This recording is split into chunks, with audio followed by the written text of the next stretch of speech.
আমরা ঈদের সালাত আদায় করলাম। ঈদ মানে আনন্দ, ঈদ মানে খুশি, এটা আমরা জানি। তবে আরো একটি অর্থ রয়েছে। ঈদ শব্দের অর্থ হচ্ছে বারবার ফিরে আসা। ঈদ আরবি শব্দ, এটা এসেছে আউদুন শব্দ থেকে, যার অর্থ বারবার ফিরে আসা। ঈদ প্রতি বছর ফিরে আসে আমাদের মাঝে আনন্দ, অনুগ্রহ এবং ক্ষমার বার্তা নিয়ে। যেমন আমরা ঈদকে উদযাপন করি আনন্দ সহকারে, তো মুসলিম হিসেবে আমাদের কেন আনন্দ হবে? যেমন ঈদুল ফিতরের সালাত আদায় করি, সেটাও যেমন ঈদ মানে আনন্দ। যেমন দীর্ঘ 1 মাস সিয়াম সাধনার পরে মানুষ ঈদের সালাত আদায় করে, নামাজ পড়ে, আনন্দ উদযাপন করে।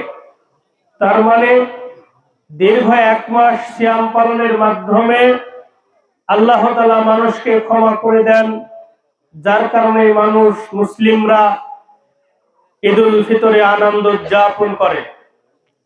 অনুরূপ ভাবে ঈদুল আজহাতেও মানুষের জন্য রয়েছে ক্ষমা, অনুগ্রহ এবং আনন্দ।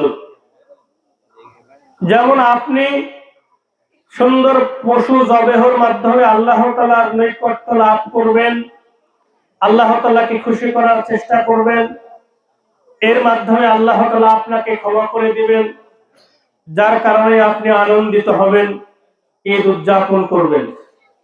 ঈদ যে শুধু একটি সামাজিক উৎসব এটা নয়, ঈদ ধর্মীয় একটি ইবাদত। মহান আল্লাহ তাআলা মুসলিমদের জন্য, আমাদের জন্য ঈদের ব্যবস্থা করেছেন। আনন্দ উদযাপন করবে মানুষ, মুসলমান, এটা ব্যবস্থা করেছেন মহান আল্লাহ তাআলা। জাহেলি যুগে বার্ষিক মেলাকে তারা ঈদ মনে করত, ঈদ উদযাপন করত। ইসলাম আবির্ভাবের পরে আল্লাহ তাআলা মুসলিমদের জন্য, ইসলামী মানুষদের জন্য 2টি আনন্দের উৎসব ঈদকে নির্ধারণ করেছেন, যা হচ্ছে ঈদুল ফিতর, ঈদুল আজহা। এই জন্য মানুষ ইবাদত করবে, আনন্দ উদযাপন করবে, পাশাপাশি আল্লাহ তাআলা মানুষকে ক্ষমা করে দিবেন। তখন তো মানুষ আনন্দিত হবে, আনন্দ উদযাপন করবে। যেমন আজকে ঈদুল আজহা, আজহা বলা হয় সূর্য গরম হওয়াকে। যেমন আমরা ঈদুল আজহার সালাত আদায় করলাম, সূর্য উদিত হওয়ার পরে সূর্যের কিছু তাপ অনুভব হচ্ছে, মানে সূর্য গরম হয়েছে, এই সময়টাকে বলা হয় আজহা, মানে সূর্য গরম হওয়া। আরেকটি এই দিনকে বলা হয় ইয়াউমুন নহর, রক্তে প্রবাহের দিন, নহর করার দিন বা কুরবানি করার দিন। যেমন ইব্রাহিম আলাইহিস সালাম 86 বছর বয়সে যখন পুত্র সন্তানের বাবা হলেন, এরপরে আল্লাহ তাআলার নির্দেশে হাজেরা আলাইহিস সালাম এবং শিশু পুত্র ইসমাইলকে মরুভূমির মধ্যে রেখে চলে আসলেন।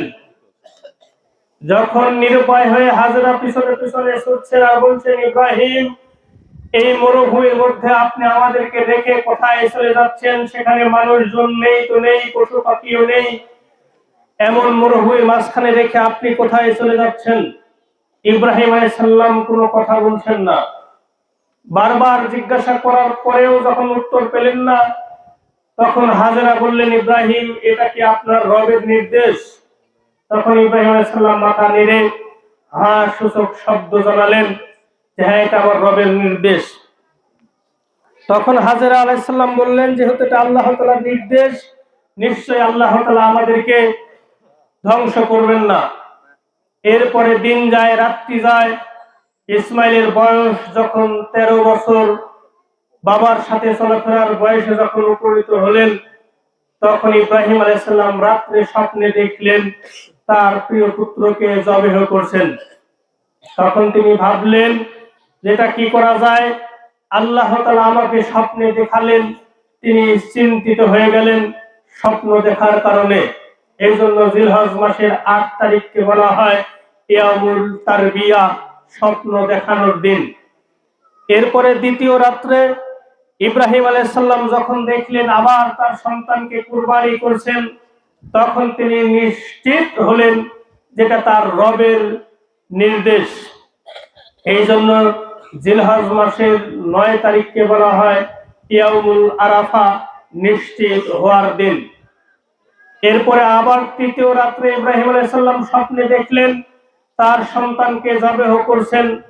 তখন তিনি জিলহজ মাসের 10 তারিখে সন্তানকে জবেহ করার জন্য আল্লাহ তাআলার জন্য উৎসর্গ করার জন্য তখন উপর করে শুইয়ে দিলেন। এই জন্য জিলহজ মাসের 10 তারিখকে বলা হয় ইয়াউমুল নহর, রক্ত প্রবাহিতের দিন। তো এই জন্য আমরা জিলহজ মাসের 10 তারিখে কুরবানি করে থাকি।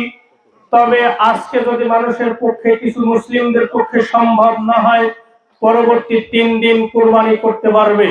জিলহজ মাসের 11 তারিখ, 12 তারিখ, 13 তারিখ, অর্থাৎ আজকের দিন ব্যতীত পরবর্তী 3 দিন কুরবানি করা যায়। তবে আজকেই করা উত্তম। কেন?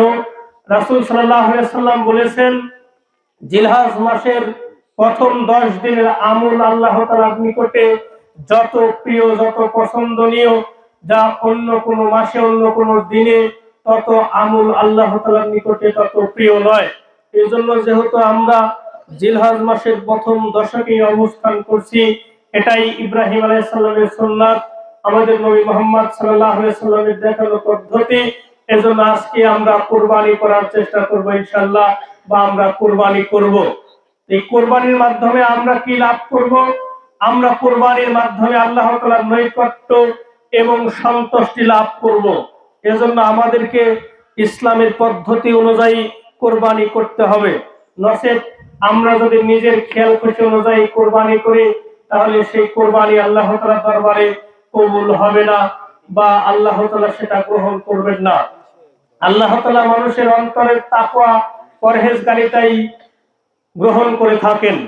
যেমন জাহেলি যুগে মানুষরা কুরবানি করে দেবদেবীর সামনে মাংস রেখে দিতেন এবং রক্তকে দেবদেবীর গায়ে মাখাতেন, কাবা ঘরের গায়ে রক্ত লেপে দিতেন। কিন্তু ইসলাম আবির্ভাবের পরে আল্লাহ তাআলা জানিয়ে দিয়েছেন যে তোমাদের রক্ত মাংস আল্লাহ তাআলার নিকটে কোনো প্রয়োজন নেই। তোমাদের অন্তরে যে তাকওয়া রয়েছে, আল্লাহ ভীতি রয়েছে, এটাই আল্লাহ তাআলা দেখেন এবং সেটাই আল্লাহ তাআলা গ্রহণ করেন। গ্রহণ করে কি করেন? আল্লাহ তাআলা মানুষকে, মুসলিমদেরকে ক্ষমা করে দেন। যার কারণেই তো আমরা আজকে আনন্দিত, যার জন্য আমরা আজকে ঈদ উদযাপন করছি। যদি আমরা কুরবানির মাধ্যমে আল্লাহ তাআলার নৈকট্য লাভ করতে না পারি, তাহলে আমাদের এই যে ঈদ উদযাপন, এটা বৃথা হবে, ব্যর্থ হবে। এজন্য আমরা অন্তরে তাকওয়া নিয়ে সুন্দরভাবে, উত্তম রূপে কুরবানির পশু জবেহ করব এবং সুন্দরভাবে ভাগ বন্টন করব। আমরা নিজেরা খাবো, যারা চাইবে তাদেরকে দেব, যারা চাইবে না, যারা কুরবানি দিতে পারেনি তাদেরকেও দিব। যেমন আল্লাহ তাআলা সূরা হজের 36 নম্বর আয়াতে বলেন, ওয়া কুলু মিনহা আতিমু কানিয়াল মুতাররা, তোমরা কুরবানির গোশত থেকে খাও এবং খাওয়াও। বার আল্লাহ তাআলা বলেন কানিয়াল মুতাররা, যারা চায় তাদেরকে দাও, যারা চায় না তাদেরকেও দাও। এরপরে আল্লাহ তাআলা বলেন, ওয়া কুলু মিনহা আতিমু বাইসাল ফাকির, কুরবানির গোশত থেকে তোমরা খাও এবং ফকির মিসকিনকে খাওয়াও। এজন্য কুরবানির গোশত আমরা সুন্দরভাবে বন্টন করার চেষ্টা করব, অন্তরে তাকওয়া নিয়ে, আল্লাহ ভীতি নিয়ে, পরহেজগারিতা নিয়ে। আমরা নিজেরা খাবো, যারা অভাবী প্রতিবেশী রয়েছে, যারা কুরবানি দিতে পারেনি, তাদেরকে আমরা নিজ দায়িত্বে গোশত পৌঁছিয়ে দেব। এছাড়াও যারা আমাদের নিকটে গোশত চাইতে আসে, আমরা তাদেরকেও দেওয়ার চেষ্টা করব, বা আমরা তাদেরকে দিব, যার মাধ্যমে আল্লাহ তাআলার নৈকট্য লাভ করব। আল্লাহ তাআলা আমাদেরকে খুশি করে দিবেন। এর মাধ্যমে আমরা যে ঈদ উদযাপন করলাম, এটা সফলতা লাভ করবে। এজন্য আমরা আল্লাহ তাআলার নিকটে বিশেষভাবে প্রার্থনা করি যে আল্লাহ তাআলা আমাদের কুরবানিকে কবুল করুন। যেইভাবে কুরবানি করতে হয় ঠিক সেইভাবে ইসলামী শরীয়তের পদ্ধতি অনুযায়ী আমাদেরকে কুরবানি করার তৌফিক আল্লাহ তাআলা আমাদেরকে দান করুন। আমরা সকলে বলি আল্লাহুম্মা আমিন। আমরা আল্লাহ তাআলার নিকটে বিশেষভাবে ক্ষমা প্রার্থনা করি যে হে আল্লাহ, আপনি আমাদের সকলকে ক্ষমা করে দিন। আমাদের মধ্যে যারা অসুস্থ রয়েছে আল্লাহ তাআলা তাদেরকে সুস্থতা দান করুন। যারা অভাবগ্রস্ত রয়েছে আল্লাহ তাআলা তাদেরকে সচ্ছলতা দান করুন। আমাদের পিতামাতা যাদের মৃত্যুবরণ করেছে আল্লাহ তাআলা তাদের কবরের আযাবকে মাফ করুন, কবরকে প্রশস্ত করুন, জান্নাতুল ফিরদাউস দান করুন। আমরা সকলে বলি আল্লাহুম্মা আমিন। আমরা বিশেষভাবে আল্লাহ তাআলার নিকটে আরো প্রার্থনা করি যে হে আল্লাহ, আমাদের অন্তরে যেগুলি প্রার্থনা রয়েছে আপনি ভালো জানেন, পৃথিবীর কোনো মানুষ জানে না। আপনি আমাদের সেই নেক উদ্দেশ্য, নেক আশাকে, নিয়াতকে পূর্ণ করুন। আমরা সকলে বলি আল্লাহুম্মা আমিন। আল্লাহুম্মা সাল্লি আলা মুহাম্মাদ ওয়া আলা আলি মুহাম্মাদ কামা সাল্লাইতা আলা ইব্রাহিম ওয়া আলা আলি ইব্রাহিম ইন্নাকা হামিদুম মাজিদ। আল্লাহুম্মা বারিক আলা মুহাম্মাদ ওয়া আলা আলি মুহাম্মাদিন কামা বারাকতা আলা ইব্রাহিম ওয়া আলা আলি ইব্রাহিম ইন্নাকা হামিদুম মাজিদ। সুবহানাকাল্লাহুম্মা ওয়া বিহামদিকা আশহাদু আল্লা ইলাহা ইল্লা আনতা আস্তাগফিরুকা ওয়া আতুবু ইলাইহি। আসসালামু আলাইকুম ওয়া রাহমাতুল্লাহি ওয়া বারাকাতুহু।